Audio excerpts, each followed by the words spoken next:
Hi,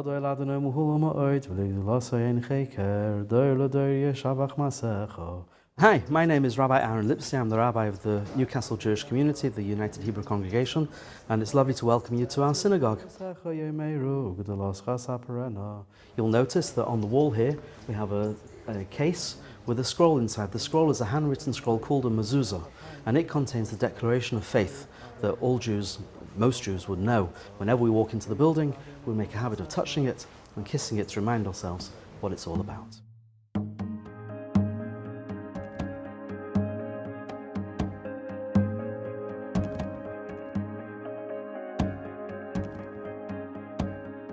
So we've got Shrek, we've got SpongeBob, we've got even a little one that will go in a car for a safe journey, and then a couple of more serious ones that I love. So that's me blessing the candles on a Friday evening.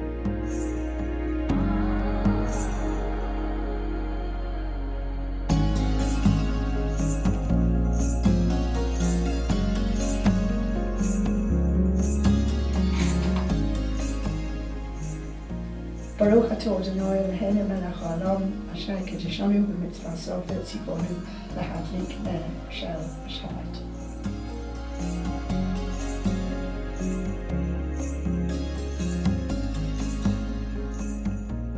From Friday sundown until Saturday night, we don't engage with the world around us in that way.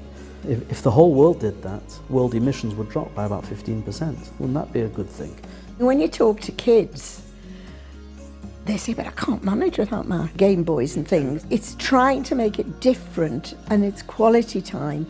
And there are other things that they can do. They can play board games, they can read books, they can go to the park. And we don't think that the Shabbat is a challenge or it's something that is inconvenient for us. We look forward to it. In fact, a whole week in our prayers, we say today is the first day of the week towards Shabbat. We're always counting towards Shabbat. And then when it finally arrives and we get that moment of peace and calm as you turn everything off, that's really a very special moment. And children appreciate that. So yeah, my kids have never gone to the football on a Saturday afternoon and probably never will. I hope they never will, because that would mean they were not observing the tenets of our religion.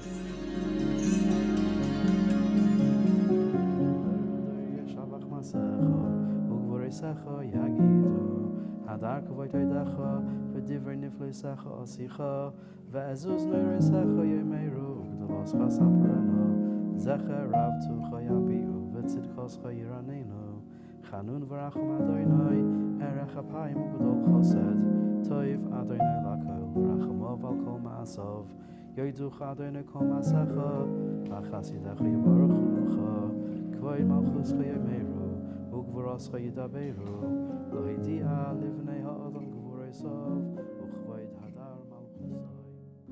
And as we enter the building, the first thing we come to is the kosher facility, which is here, run by our manager Lee. Good morning. Good morning, Rabbi. And kosher food is such an important part of Jewish life. And so this room might be the most important room in the building. So kosher food is incredibly important because it's a marker of our Jewish practice. And the Torah tells us, the Torah being the book of Jewish law, the 5 books of Moses, tells us very clearly that milk and meat must be segregated and certain animals may be eaten, certain animals may not be eaten.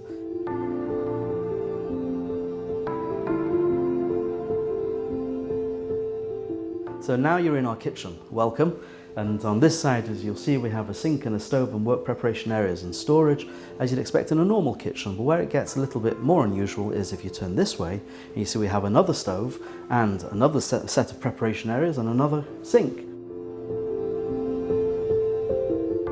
Sometimes there are things in ordinary products that isn't kosher. We can always tell if it's kosher because they'll have some kind of what they call a hesher, and that's just to prove that it's kosher. And we're very lucky for the size of community that we are, that we actually have a kosher facility. It's easier now. I've used companies in London that have stuff that Lee can't get hold of, and they deliver. Welcome to our synagogue, our shul, as we call it. Shul is a Yiddish word for synagogue. And you'll see lots of features that might look familiar from other places of worship and some that are quite unique. We have an ark at the front, and that's where the holy Torah scrolls are kept. We have a lectern where we read from, and generally we have reading from this book, the green book, which is called a Siddur, which is a prayer book. But then occasionally when we take the holy scrolls out of the ark, we'll read from the blue book, which is called the Chumash, which is the 5 books of Moses. The men all sit in this section, and the ladies will sit over here. That was their choice, by the way, to sit at the back. We had them originally sat on the side. And we have men at the front, women at the back, and this is our prayer space. One of the things you'll notice in the synagogue are these prayer shawls. They're large four-cornered garments with strings called tzitzit on each corner. That's in fulfillment of a biblical command to wear them every day. And we wear them like this when we pray. Over the head and over the shoulders. How do I look? There are rules in Judaism about modest dress, which apply both to men and to women. Most of us dress in a style that goes back to the communities that our families would have come from, primarily from Eastern Europe and Central Europe before the Second World War. And so yes, we're sort of rooted in the past in that way. But we like to think we're quite stylish as well at times.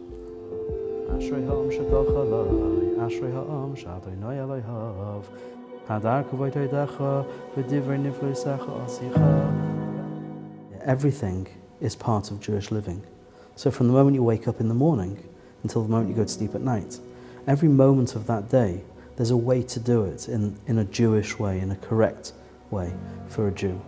And so religion doesn't mean anything because it's not extra to you. It's everything about us. It's everything about what we do. It's not something that we turn on and turn off. Judaism is always there. It's always a part of who we are and what we do. We believe that the messages of Judaism are relevant to everyone. And not that everyone has to be Jewish. Far from it. If you're not born Jewish, you're not supposed to be Jewish. You don't have to be Jewish. What you have to be is the best person you can be. I say I am proud to be British because, particularly for my parents, getting a British passport was, what was very important to them. So I'm British and Jewish and a Geordie, and all 3 are equal. I'm greedy because I want all 3 of them. So we have a message for the world, as it were, an encouraging message that if we do the things that we ought to do, that we're capable of doing, we can create a really, really good world for everyone.